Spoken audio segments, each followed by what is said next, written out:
I feel like, yeah. Sweet. So it can be useful for a lot of different things, not just doing sort of cloth simulations, and just, I guess, to sort of make a sort of weird point about that. I have a final I actually did for my simulation class, which like pretty much end cloth was everything in this. So like I laid all of this side stuff with end cloth, the shrimp are end cloth, the insides of the eggs are also end cloth, all of this was end cloth, that's end cloth. Like I pretty much went end cloth crazy with this because I'm a spaz. So like I said, I mean you can use it for a lot of different things, not necessarily just like draping tablecloths or doing clothes. Honestly, the shrimp were really fun to do with end cloth, same with the eggs. So really quick, I will just show you I'll start with like how to basically drape a tablecloth, because I feel like that's sort of one of the most common things that I see people trying to do with end cloth. So here I will just sort of make a weird fake table. And the first thing, if you guys have never worked with end cloth before, be aware that like you do need pretty dense meshes, so like this is not really going to get you anywhere in terms of like nice folds in your fabric. So I'm just going to go ahead and subdivide that maybe down to something like this. So basically what I'm shooting for is this to be my little table and this to be my weird little end cloth. To make an actual end cloth to start with, just select whatever mesh you want to clothify. Go to your FX tab and just do end cloth, create end cloth. And honestly, there's like settings here, but I pretty much never actually look at them. I just open them for curiosity. So you should notice, I'm gonna also set my playback speed to be every frame max real time, just because otherwise it tends to go kind of fast. And I'll give myself maybe 500 frames just for grins. So I'll start my simulation, and you'll notice that we have now this cloth just sort of falling through space. It's not really doing anything terribly interesting. It's just sort of there. So again, creating an actual cloth is like fairly straightforward. I'm gonna really quick open my outliner. So you'll notice that as soon as I made the cloth, it's added sort of 2 extra things into the outliner. So one is this nucleus, which I mentioned last week for particles. I think it was particles.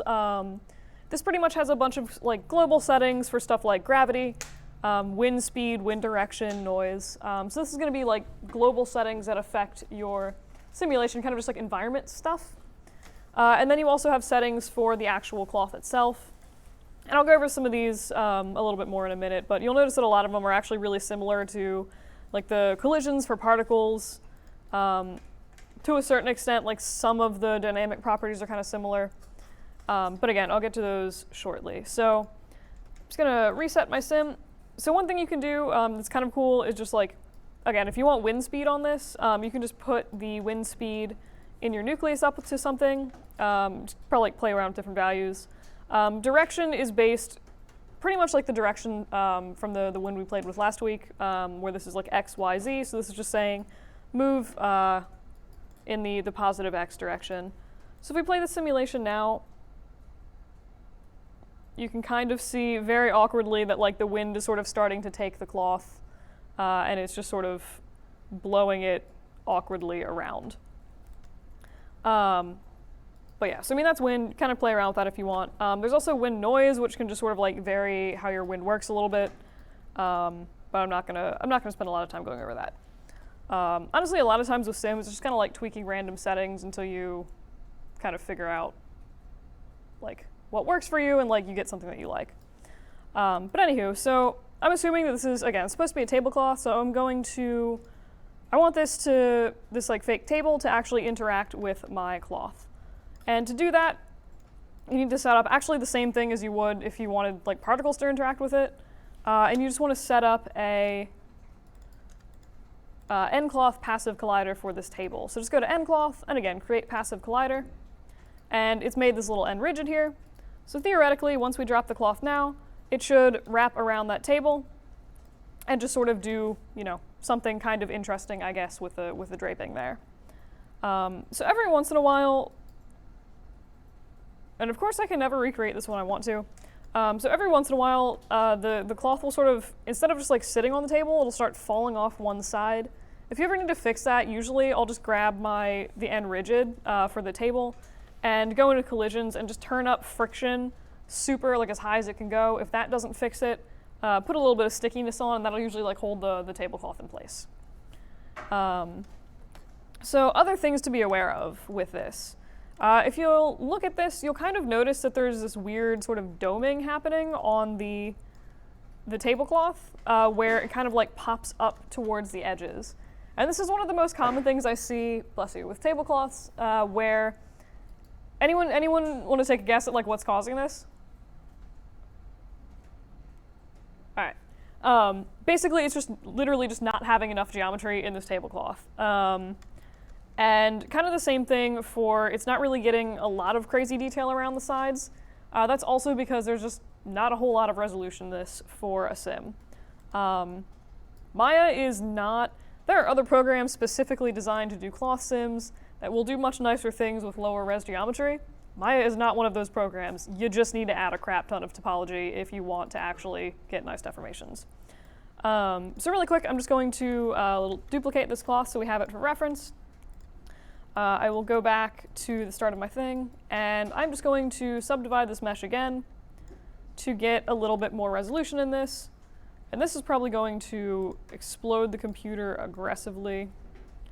But if I sim this, so you'll notice, like again, obviously as soon as you add, 5 times the number of polys, the sim takes way longer to do anything. Okay. That may have just been too many. Stop. Stop.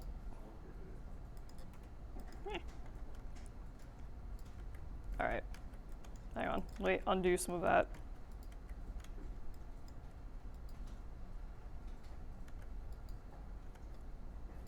Okay.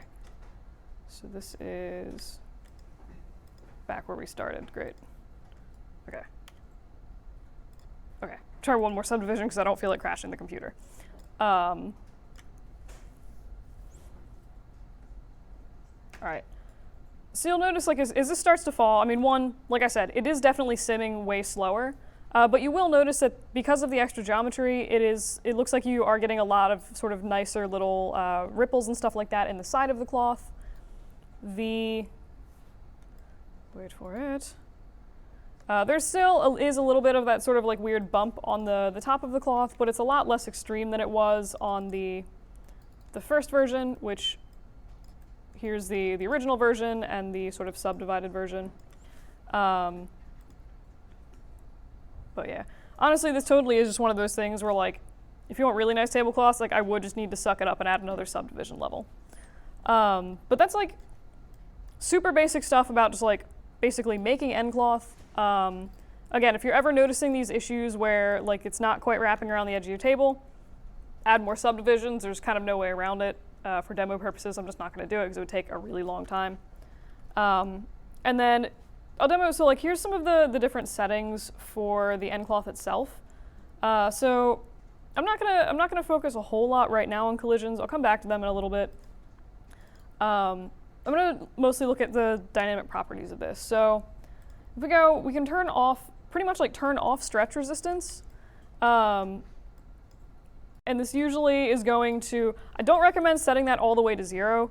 It is kind of amusing, but you can see that the cloth sim will just sort of like stretch down pretty much for infinity, and it looks crazy and it kind of breaks itself.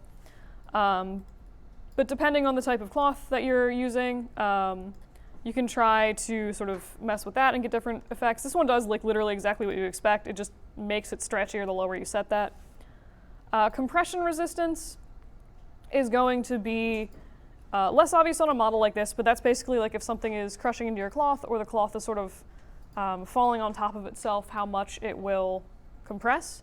So for something, if you're doing something like leather, maybe you would want that to be a higher compression resistance.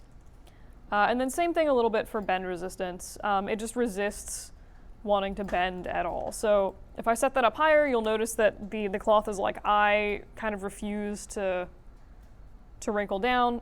You can actually make this like really, really pretty crazy stiff if you want to. And it'll sort of again, change the way that it's behaving. This actually kind of would be an interesting way to simulate maybe like air filling sails of a boat or something like that, and where I kind of like watch that do things. And then there's some other settings that like I don't usually play with very often. So rigidity exists, but I feel like that, I don't know. Every time I turn that on, it kind of like explodes my mesh and just like sends it somewhere really crazy. So I don't usually play with that all that much, but it does do more or less the same thing as far as I can tell as bend resistance. I kind of use them the same way if I'm going to use them. And then here's just some more. If you scroll down, all this sort of like mass, lift, all that stuff is basically sort of more, I want to just say more physicky kind of things, but it basically just sort of like how your cloth interacts with stuff like, you know, the air and things like that around it. Any questions so far? You guys with me? Sweet. All right, so I'm going to really quick, if you ever want to delete the end cloth on your object, just click on the cloth itself and just do delete. I'm just going to reset that up so I have less insane values. There's like one more thing that I want to show you with the end cloth, and that is, there's a way, if you're ever, you know, maybe rigging a character and it's like a pudgy character, he's got like a belly or some jowls or something like that, where you want most of the body to follow the rig, but you want like a little bit of like sort of automated jiggle in that stomach. You can do that with end cloth, and I actually have like a weird example of that. If you give me 5 seconds, I gotta find it. So that's actually what I did for this, where you can see like the arm is following the rig, but anywhere the guy's getting smacked with the baseball bat, that's being simulated with end cloth, just sort of like jiggling around. So the setting you want to look for that is input mesh attract. And I think I'm actually just going to demo that on this head, because that'll actually be strangely more obvious. So I'll turn this head into end cloth. And again, this is like pretty low poly for an end cloth sim, but like you get the point. Stop, go, great. So you can see this is sort of like crumpling. If I go in and I turn on input mesh attract, you can see that, I mean, it does some like really creepy jiggling stuff, but it kind of starts snapping back to the original position of the mesh. Where if I, you know, turn this up all the way, it pretty much stops becoming a simulation entirely, and it's just following the mesh. So you can get some like weird sort of like jello jiggly effects, or in the case of the thing I just showed you, have most of the body follow a rig, where some parts of it are simulated. So that's, and there's like an area for pretty much all of these dynamic properties where if you scroll down just a little bit more, there's this dynamic properties maps tab. You can go down and look in that, and they'll have places where you can put in specific, you know, maps if you need something more than just like a uniform slider value. So in this case, if I scroll down, there's one for input mesh attract. And I'm just going to go ahead and throw in a checker texture into this for better or worse, and I will leave this as black and white. So this is, values of this are basically just going to be black for input mesh attract value of 0 and white for input mesh attract value of 1. So this is, I imagine, going to be really disturbing looking, or yes. Okay. So I mean, you can kind of maybe see that like, oh god, that's deeply uncomfortable. So you can kind of see that like parts of this are sort of sagging down and the other parts are like remaining closer to the original mesh. So that's one way that you can sort of modify things if you need to. You could also obviously go in and paint like specific maps for this instead of just doing whatever the heck creepy thing I'm doing here. So let's see here. I'm gonna go back to my cloth. And you just want to make sure that this is set to texture if you're using a texture map. Pretty much should be set that way by default, but every once in a while Maya does some weird stuff. So I'm just going to go ahead and set my input mesh attract back to 0 for the default. And just for the record, if you guys are using the input mesh attract map, that basically acts as a multiplier on whatever value you have. Where is it?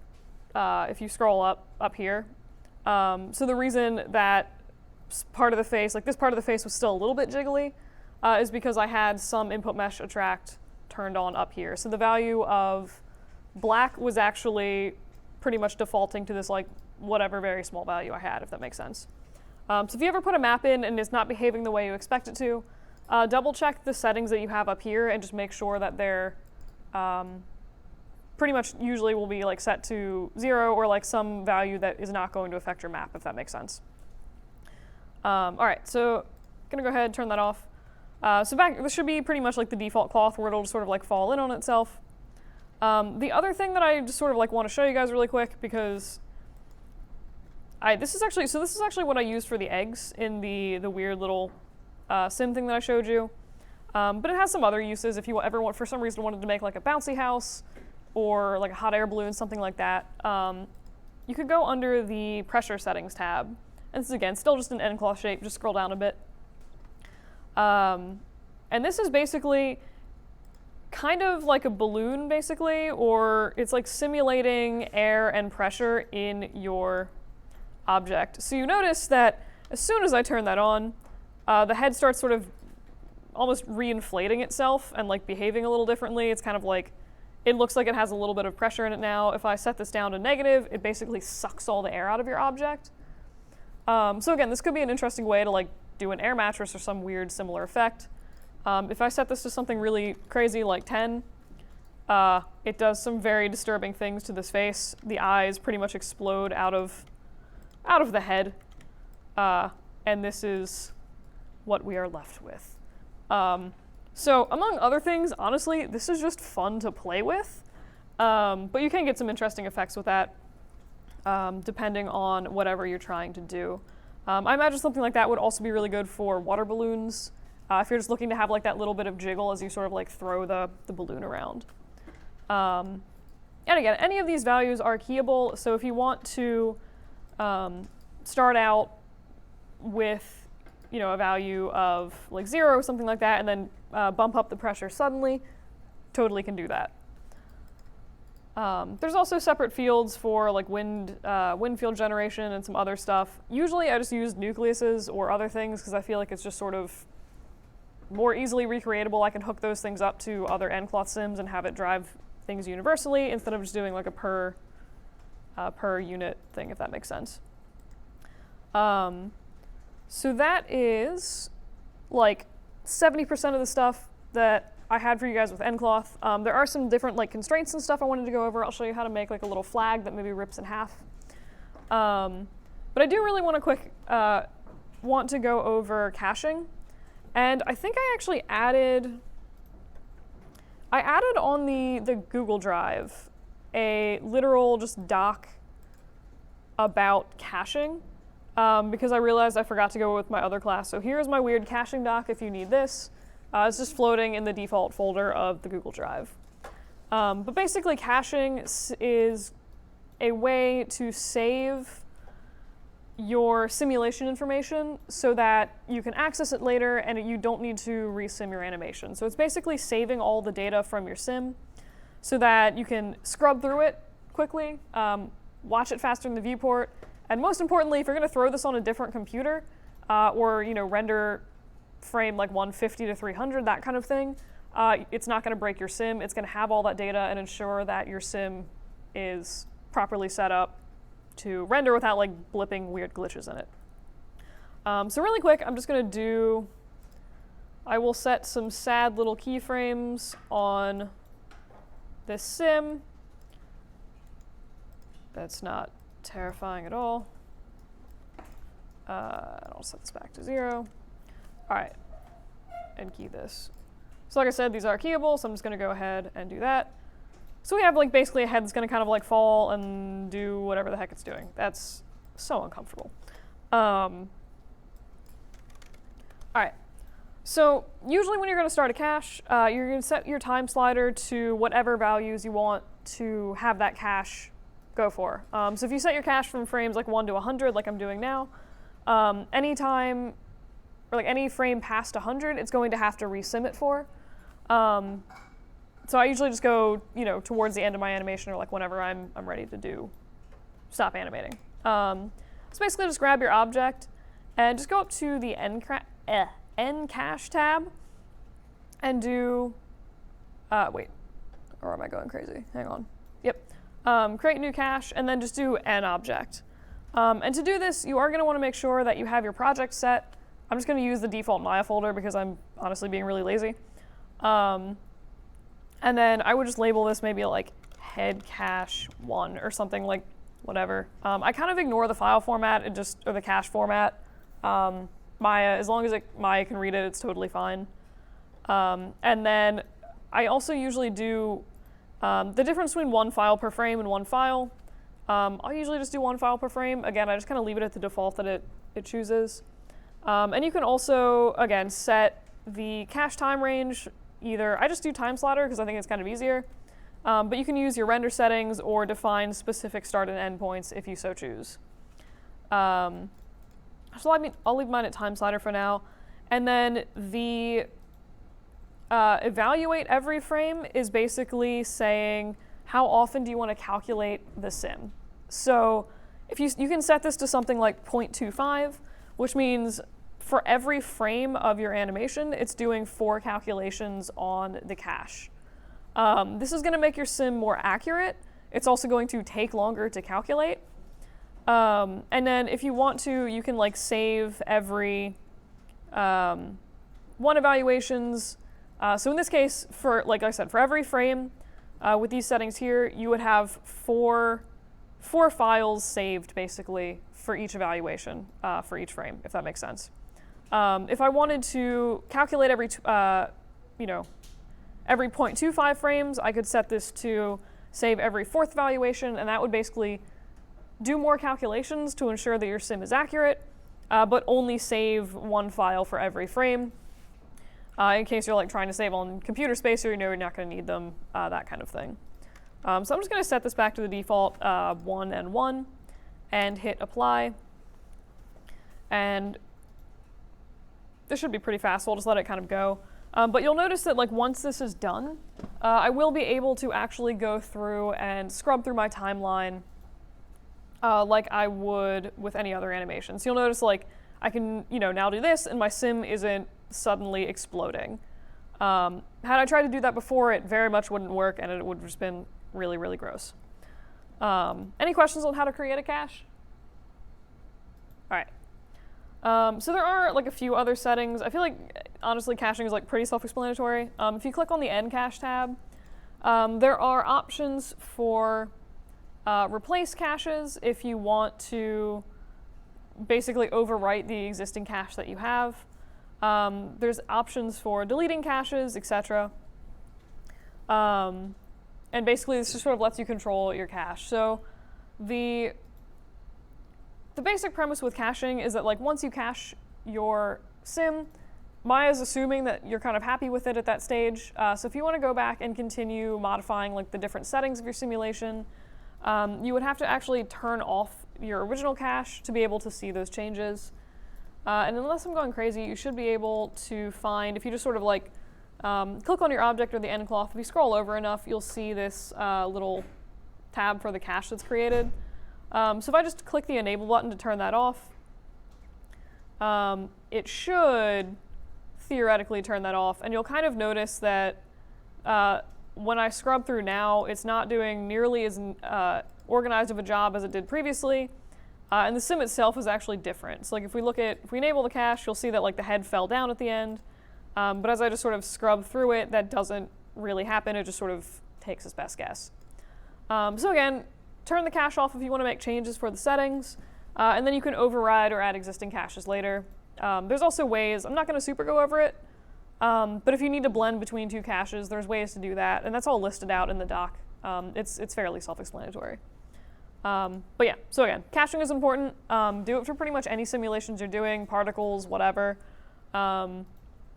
Otherwise, again, if you go to render, your sims could look completely different, and then you'll have like weird blips in your animation. This is also really creepy. But yeah, questions on caching or anything else we've gone over so far?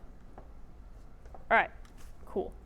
I'm going to sacrifice this weird exploding head because it's creepy. Also, just other thing to note, in case I haven't mentioned this, if you ever want to turn off a sim, it's just like, maybe it's done or it's just like taking up too much computing space or whatever on your computer, just click on the endcloth itself and just uncheck this little enable button. That'll allow you to run through the timeline and basically just ignore that simulation or temporarily turn it off. So in this case, I'm just going to completely get rid of that head, and I guess we don't really need a ground plane for this. All right. So I'm just going to make another, I sort of promised you like a weird Taurus. I promised you a sad little demo of a flag. So I'm going to say that this is perhaps our very sad little flag sort of thing. So I'm just going to maybe pick this up a little bit and do something like that. All right. So we have our silly fake flag. I'm just going to go ahead and turn that into endcloth and go back to frame 500. Cool. So we have a flag kind of dropping through space, not really what we want. So I'm imagining a flag that's like attached to a flagpole by, you know, two little points basically. So to do that, I'm going to use a constraint, and basically this is going to sort of take these 2 points on the side and pin them in place, or like effectively pin them to my imaginary flagpole that I'm making. So grab these 2 little vertices here. You can grab however many you want. This would also work for stuff like hammocks. And if you go up to end constraint, what you want is a transform constraint. There's a bunch of different ones. So you can pin you could pin these vertices to another mesh if you wanted to. There's like a bunch of different stuff you can kind of go over. I've just found the most useful for me are these transform constraints and terribles, so those are what I'm going over today. I'm just going to throw a default one on. I'm honestly not even going to look at the settings for it, and hit play, and you'll notice that those vertices are pretty much permanently staying in place. So again, this is pretty much just like locking the point so that the flag can sort of exist without blowing away forever.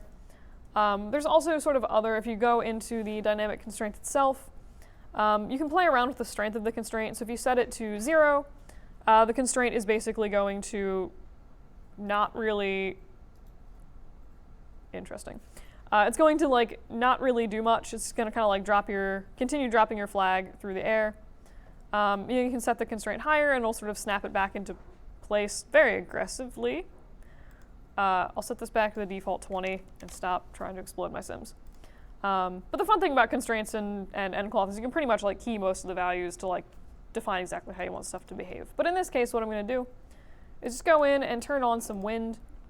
So what should theoretically happen if the wind is blowing at all in the correct direction is I now have this sort of flag that's like rippling through the air and staying in place. You can turn on wind noise, and again, it's kind of hard to tell, honestly, but like it kind of changes a little bit the way the flag behaves. And then you could go through, depending on whatever properties you wanted for this flag, and try to... the shape just like refuses to... where am I going? But you can make this like stretchier, or... yeah, I don't really know why you'd want a really stretchy flag. It's kind of weird, but if it was maybe bending a little bit too much, you could kind of go in and like add, you know, a little bit more bend resistance, so maybe it wouldn't be like such a crazy aggressive like collapsing on itself effect. And just kind of play with the settings again until you get something that you're happy with. That's the basics of how to make something like a flag. If you wanted to do something, you know, maybe like a hammock, you could sort of constrain all of the points on each end. That also works for stuff like bridges if you were doing some kind of like clothy bridge. Any questions on the transform constraint or the flag so far?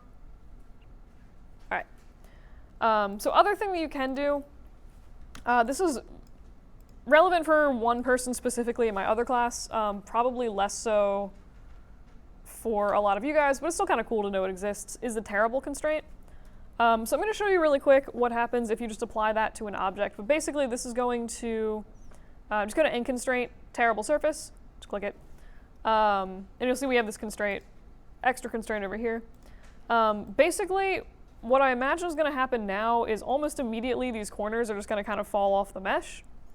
And effectively what happens, if you look in the settings for this terrible constraint, we have strength and we have glue strength. And you can kind of control this by saying like, okay, maybe I don't want it to fall apart immediately, so I'm going to set this glue strength up to be a little bit higher. And you can see that the flag is sort of holding together a little bit more. And then as soon as we set that glue strength to 0, I mean, in this case, the entire flag exploded and is now just basically turned into weird confetti. So, I mean, the function of a tearable constraint is literally just to make a surface that can be ripped. If you're not crazy about the weird sort of this can rip wherever, you can actually, so I just deleted that constraint. You can select specific vertices or points that you want to rip on your mesh. So in this case, I'm just going to sort of maybe grab some just random vertices, and I'll also go up to end constraint, tearable constraint, just like I did before. And you'll notice that instead of putting points all over the entire, if you can see that on the projector, instead of putting those little green points all over the entire mesh, it's only done on the vertices that I selected. So theoretically, okay. Well, I was going to say theoretically the whole mesh shouldn't explode, and then the whole mesh immediately exploded. Yes, good. That's the literal opposite of what I was trying to show you guys. What?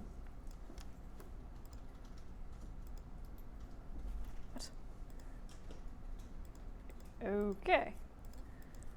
All right.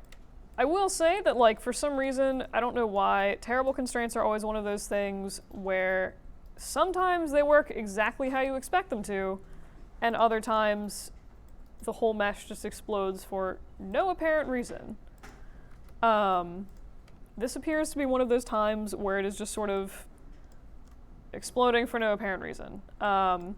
Which is weird because, like, literally last time I demoed this in class, it worked perfectly. I'm just gonna see what happens if I click that. Nope. Okay. Interesting. I'm just gonna say, theoretically, that should work, what I just did there, where you select the vertices and just make a tearable constraint on just those. If it doesn't work, what you could do is go in and sort of add some different maps in the constraint for stuff like glue strength and drop off. Although it actually, now that I look at this, seems like there is no place to actually do that. Great. All right, so I'm just going to chalk that up to the tearable constraint is being a little bit broken right now on the computer. But, I mean, you could sort of play with some of the values to do that. All right. Well, that was kind of looking at that was one of those, like, I hoped it worked, but apparently not. Either way. So another way, I'm just going to, I guess, this is basically the sort of silly flag that we have. There's another thing that you can do with tearable constraints, which is kind of cool. And they actually will respond to pressure in your mesh. So if I just go ahead and make a new quickie little ground plane and make a little sphere and turn that sphere into end cloth. So where am I going? Okay, frame 1, great. I'm just going to add a tearable constraint to this whole surface. And you'll notice, I mean, the ball pretty much immediately crumples into nothingness. It also does occur to me that I would like to turn off wind. So there's a few things that can sort of affect how quickly a tearable constraint actually tears. Having wind turned on is one of them. It's just like a force acting on the constraint. So you notice as soon as I turned wind off, this little dude didn't actually tear at all. But one thing you can do is go into your cloth and mess with the pressure settings. And that can also potentially tear your mesh. So like if I sort of turn this up, you'll notice there's like a little bit of tear and then it sort of like starts exploding in a different way. So if you were ever looking to, you know, I don't know, rip open the side of a hot air balloon or something like that, you can do that with pressure settings and tearable constraints, and that usually will create some pretty interesting effects. The other thing that I would recommend if you are going to use a tearable constraint, potentially triangulating your mesh can make it look a little bit nicer when it rips. So instead of getting a bunch of little like confetti cubes, you would basically get, you know, something that would, something that would perhaps have a little bit more of a natural looking edge to it. And then also the more sort of geometry you have with this, the more that will also sort of help keep the whatever edges of whatever you're ripping from looking like super blocky and strange, if that makes sense.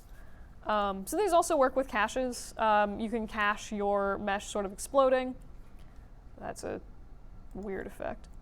But yeah, so that's honestly like most of the stuff with Encloth that I wanted to show you guys. Are there any? Ooh, hello. Any questions on any of that?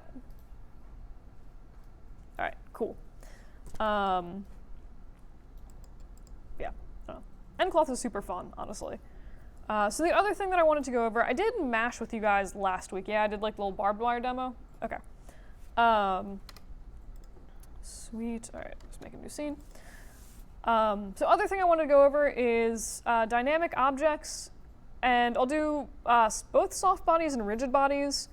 Hopefully the soft body demo will actually work. I'll do that second because it half the time doesn't work. It's another one of those things like terrible constraints. It just exists to function on your personal computers and then break immediately upon doing something more like in front of people. So I'm just going to make a bunch of little objects. And the basic premise behind dynamic objects is being able to, if you have like a bunch of, falling coins or something like that in your scene, being able to animate them without having to do it by hand and having the computer just sort of, again, simulate them so you don't need to worry about how they're behaving.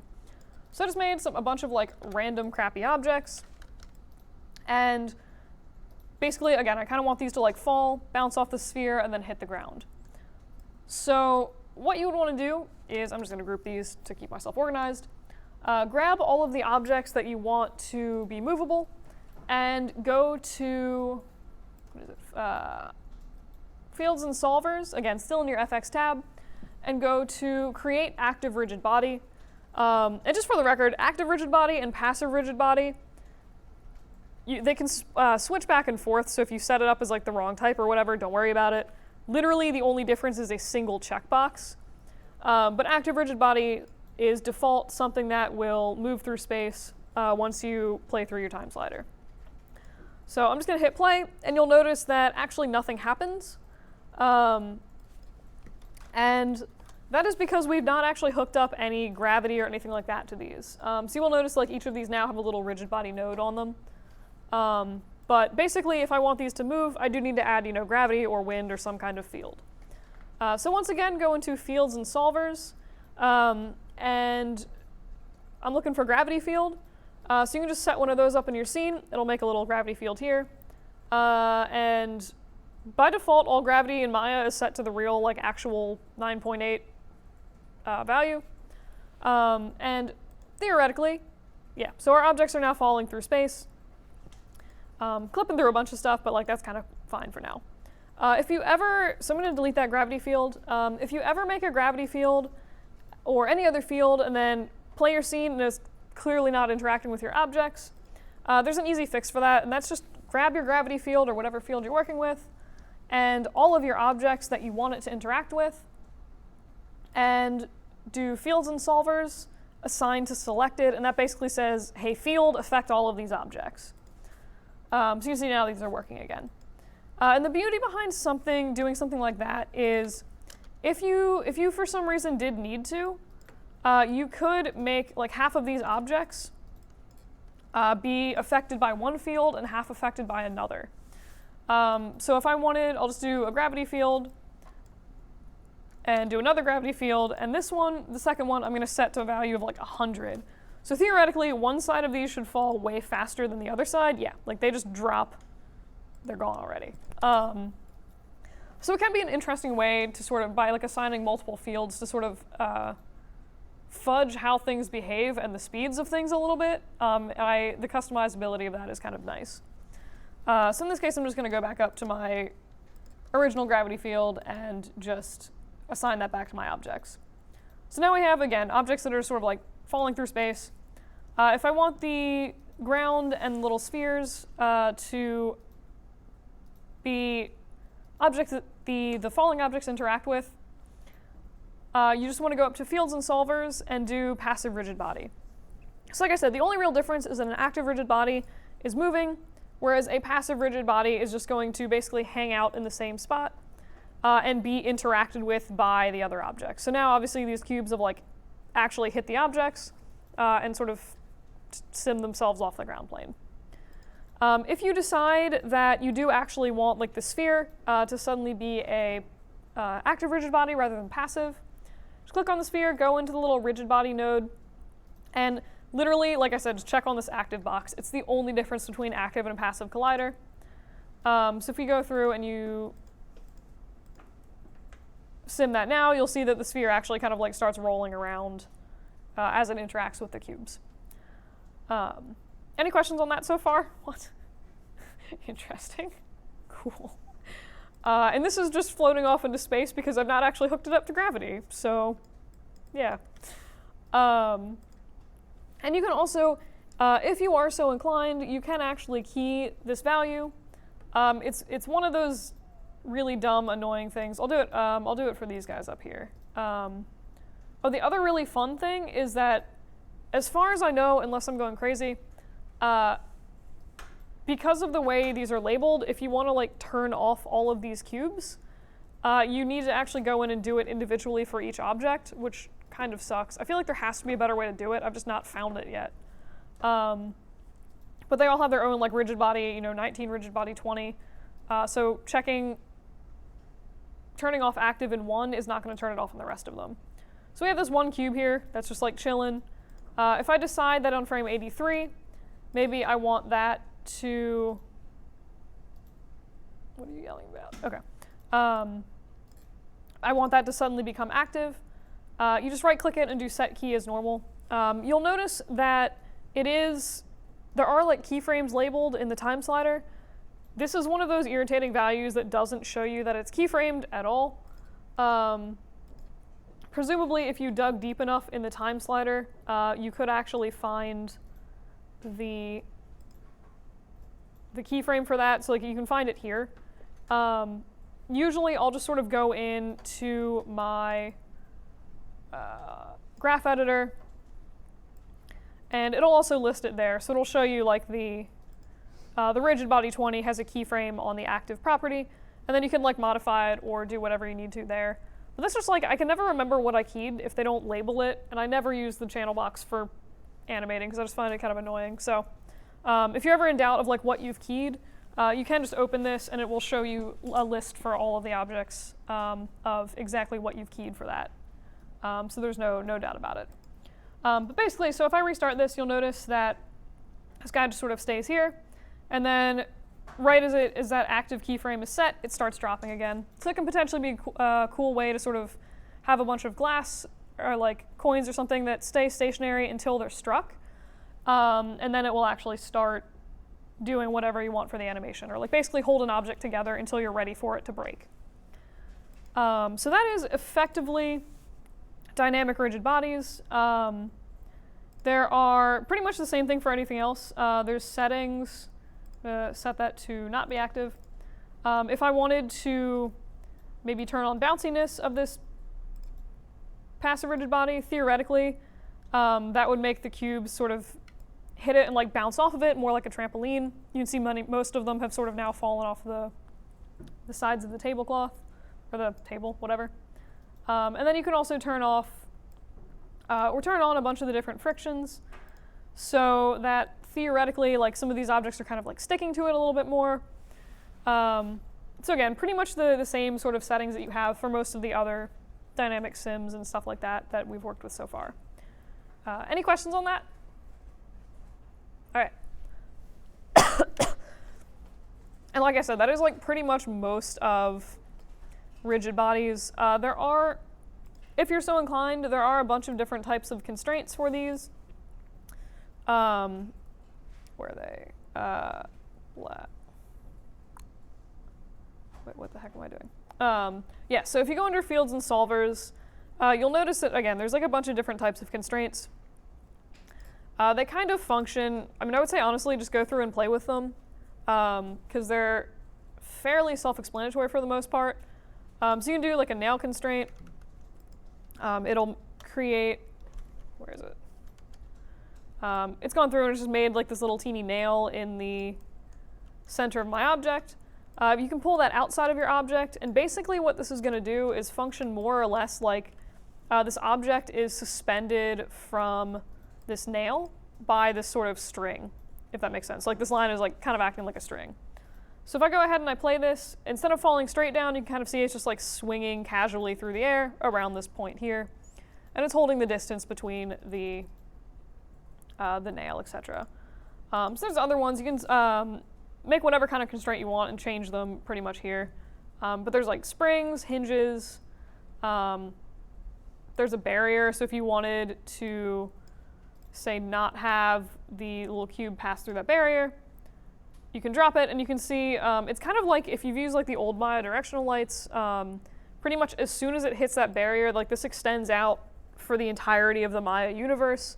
So notice it's like hit the barrier here, and it's just sort of stopping.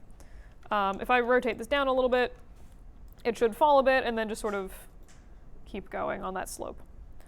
So those are also kind of there and potentially useful if you guys need them. Again, I would say if there's like fairly good documentation on like how all of these work on the Maya docs. So if there's like a specific functionality that you're looking for, I would say just like Google the different constraints for these and kind of look over them, because again, they're fairly self-explanatory. But you can get some kind of cool, fun effects from those. That's basically rigid bodies. Any questions on that? Cool. All right. So the other thing, and this is entirely hit or miss whenever this works for me. More often than not, it doesn't work as well as I would like. But hopefully it will work this time. What am I? Let's make a new scene, fine. All right. So soft rigid bodies are kind of similar to hard rigid bodies. It's basically just instead of having, like a solid object, like a block of wood or something like that, it would be maybe something that you don't expect to move all the time. So I'm thinking like snow, but if something touches it or interacts with it, it deforms. Also something like, frosting on a cake or something like that would work fairly well. So again, this is one of those like half the time when I try this, it doesn't work or like behaves differently on every bloody computer I'm working on. So we're just going to sort of try this and see what happens. But basically, this is going to be my weird sort of object I'm going to use to try to simulate some like crappy footsteps kind of going through this fake snowy thing. So I'll keyframe this over here and then just sort of move it over here and rotate it a bit so that it's kind of like walking through this plane. And the basic premise behind setting this up is go into, I don't know why this is considered a particle effect, but it is. So select the object that you want to be your soft body or be deformed. Go into N particles, and there's two versions of this. There's soft body, and then there's soft body under legacy particles. So I know I've mentioned this for a few other settings. If you guys ever see legacy whatever written or like something tagged with legacy in Maya, that just means, hey, this is the old algorithm we used to calculate this. It's going to probably eventually be taken out of Maya, but it's not yet.